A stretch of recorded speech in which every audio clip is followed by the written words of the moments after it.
Active monitoring क्या है? तो active monitoring is about checking to ensure that standard are meet, यानी कि एक्टिव मॉनिटरिंग जो है एक जो होता है उसमें चेक किया जाता है कि जो भी स्टैंडर्ड है, जो मानक बनाए गए हैं, उसका वो यूज हो रहा है कि नहीं हो रहा है, वो वर्क प्लेस पे मिल रहे हैं कि नहीं मिल रहे हैं, यानी कि उस हिसाब से काम हो रहा है कि नहीं हो रहा है, and that work place is in fact safe and free of health risk, और वर्क प्लेस जो है वो हमारा हेल्थ रिस्क से जो है पूर्ण रूप से फ्री है कि नहीं है before any untoward event take place, यानी कि कोई भी अनचाहा घटना घटने से पहले हम लोग साइट पे जो भी उपाय लगाते हैं ताकि अनचाहा घटना ना घटे, अनप्लान वाला घटना ना घटे, कोई एक्सीडेंट ना हो, उससे बचने के लिए हम लोग पहले ही जो हम लोग उपाय करते हैं उसे हम लोग एक्टिव मॉनिटरिंग के नाम से जानते हैं। यानी कि एक्टिव मॉनिटरिंग का मतलब ही हो गया कि जो दुर्घटना होने से पहले जो हम लोग मॉनिटरिंग कर रहे हैं ताकि किसी प्रकार का दुर्घटना ना हो,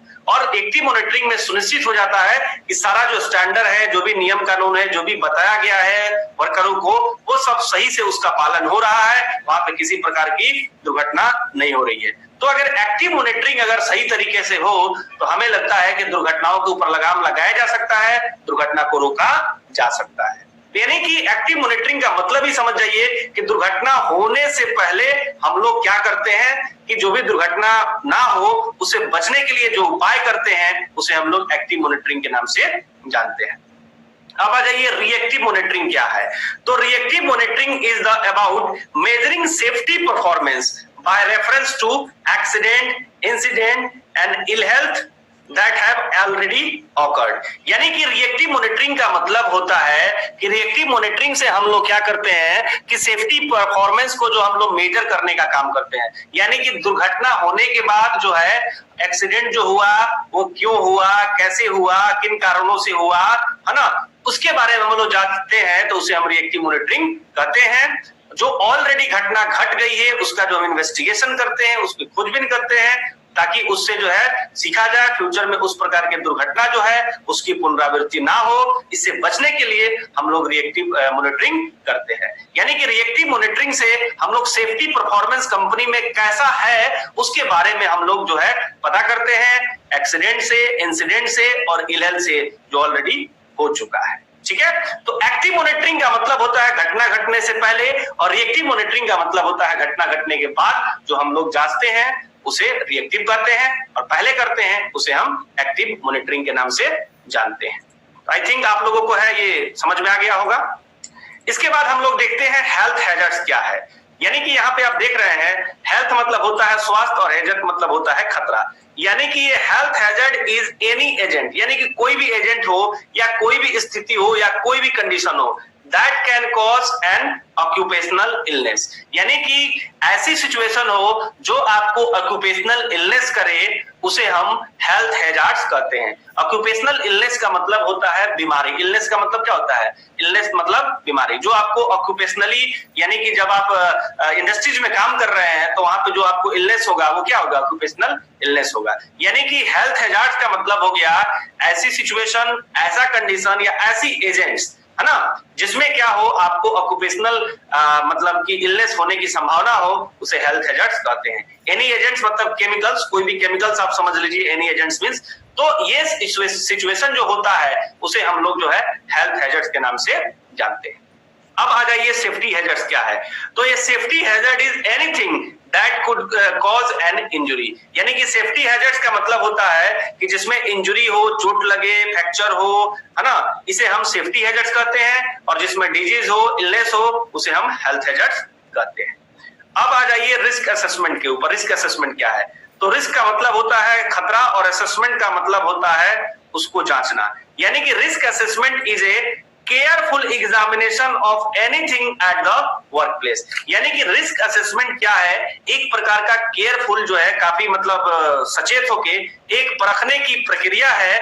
किसको?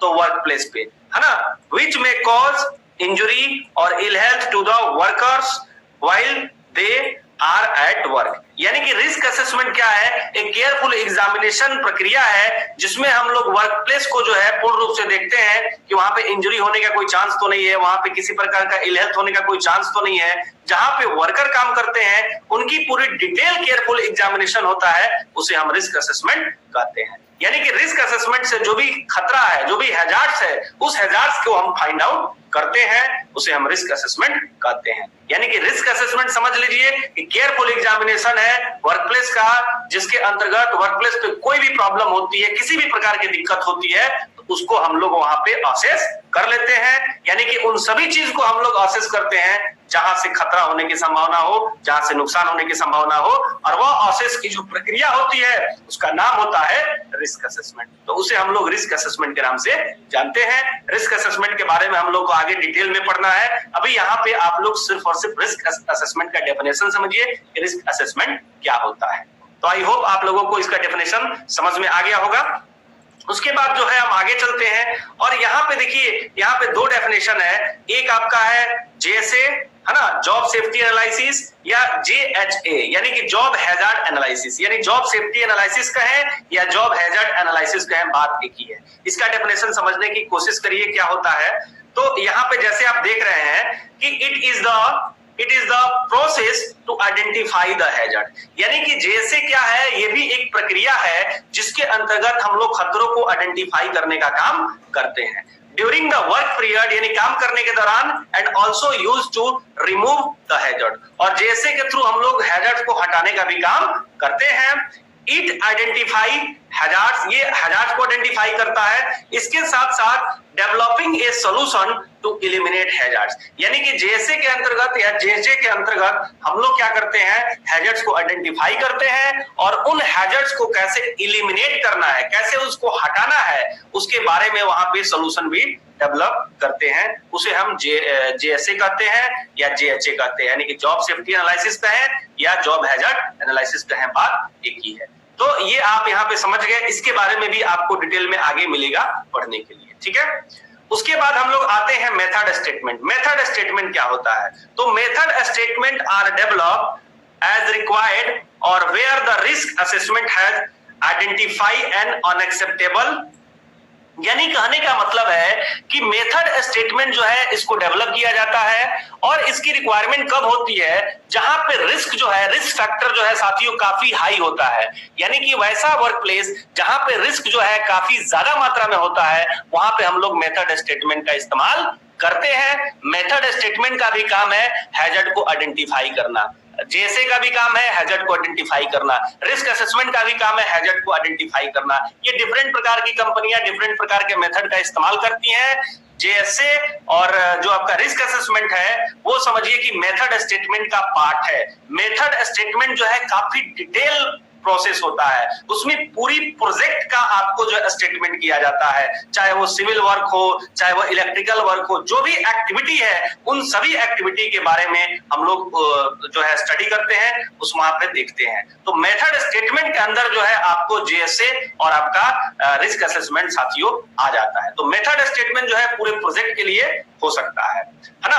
तो ये आप समझ गए कि मेथड स्टेटमेंट का इस्तेमाल हम लोग वहां करते हैं जहां पे रिस्क असेसमेंट जो है आइडेंटिफाई वहां पे होता है, कि रिस्क असेसमेंट करने के बाद वहां पता चलता है कि वहां पे जो रिस्क लेवल है वो अनएक्सेप्टेबल है, काफी ज्यादा है। रिस्क असेसमेंट आपने किया, आपने उपाय बताया, फिर भी जो है एक्सेप्टेबल कैटेगरी में नहीं है, अनएक्सेप्टेबल कैटेगरी में है, तो वहां पे हमें मेथड स्टेटमेंट साथियों करना पड़ता है। यानी कि समझ लीजिए कि हाईली रिस्क एक्टिविटी है, वहां पे हम लोग मेथड स्टेटमेंट करते हैं। इसके साथ साथ रेसिडुअल रिस्क। रेसिडुअल रिस्क का मतलब होता है कि रिस्क को कंट्रोल करने के लिए जो भी आप टेक्निक आप लगाते हैं, तो आपको पता है कि रिस्क हमारे जीवन का हिस्सा है, हम लोग रिस्क को पूर्ण रूप से खत्म नहीं कर सकते हैं। तो जो बचा हुआ जो रिस्क होता है, उसी रिस्क का जो नाम होता है रेसिडुअल रिस्क होता है, ठीक है। तो residual risk that require the implementation of administrative control to reduce risk, यानी कि जो रेसिडुअल रिस्क होते हैं, अगर रेसिडुअल रिस्क को आपको कम करना है तो वहां पे आपको एडमिनिस्ट्रेटिव कंट्रोल का यूज करना पड़ेगा। एडमिनिस्ट्रेटिव कंट्रोल का मतलब होता है प्रशासनिक यानी कि मैनेजमेंट पे लेवल के, यानी कि कुछ नियम लगा दिया जाए, कुछ कानून लगा दिया जाए, कुछ पनिशमेंट का ऐसा कर दिया जाए कि आप उसका उल्लंघन करेंगे तो आपको पनिशमेंट हो जाएगा। तो ये जो उपाय होता है इसे हम लोग जो है एडमिनिस्ट्रेटिव जो है कंट्रोल कहते हैं। जैसे कि समझ लीजिए कि कोई जो कानून बना हुआ है ताकि क्राइम ना हो, इसको रोकने के लिए, तो ये क्या है, एडमिनिस्ट्रेटिव कंट्रोल है। यानी कि प्रशासनिक रूप से जो है ऊपर से ही कानून बना दिया गया है, जिससे क्या होता है कि कंट्रोल किया जा सके, रिस्क को कम किया जा सके। तो रेसिडुअल रिस्क को कंट्रोल करना है तो आपको एडमिनिस्ट्रेटिव कंट्रोल को इंप्लीमेंट करना होगा, तभी जाके आप रेसिडुअल रिस्क को कम कर सकते हैं। The method statement is to include a job safety analysis। देखिए मैंने आपको यहाँ बताया था कि मेथड स्टेटमेंट के अंतर्गत जो है साथियों जॉब सेफ्टी एनालिसिस आता है, that define the risk control criteria for the activity। यानी कि जो हम लोग मेथड स्टेटमेंट करते हैं तो मेथड स्टेटमेंट जो है वो समझिए कि एक पार्ट है जेएसए का, है ना। यानी कि मेथड स्टेटमेंट जो है वो जेएसए के अंतर्गत आता है ना।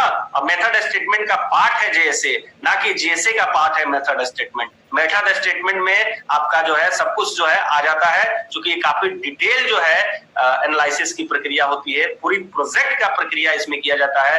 जो भी प्रोजेक्ट आपका चलता है अब वहां पे देखा जाता है कि रिस्क असेसमेंट करने के बाद, जेएसए करने के बाद फिर भी कंट्रोल नहीं हो पाता है, तो उस समय क्या करते हैं, तो फिर हम लोग उसका पूरा मेथड स्टेटमेंट करते हैं। जैसे आप सिंपल सोच लीजिए, आप डॉक्टर के पास जाते हैं, इलाज कराते हैं, बहुत सारा चेकअप होता है, फिर भी बीमारी नहीं पकड़ में आता है, तो डॉक्टर क्या करता है, आपका एमआरआई कराता है, यानी कि पूरा आपका स्कैनिंग कराता है। एमआरआई एक जांच है जिसके अंतर्गत पूरी बॉडी की आपकी जो है जांच किया जाता है। तो डॉक्टर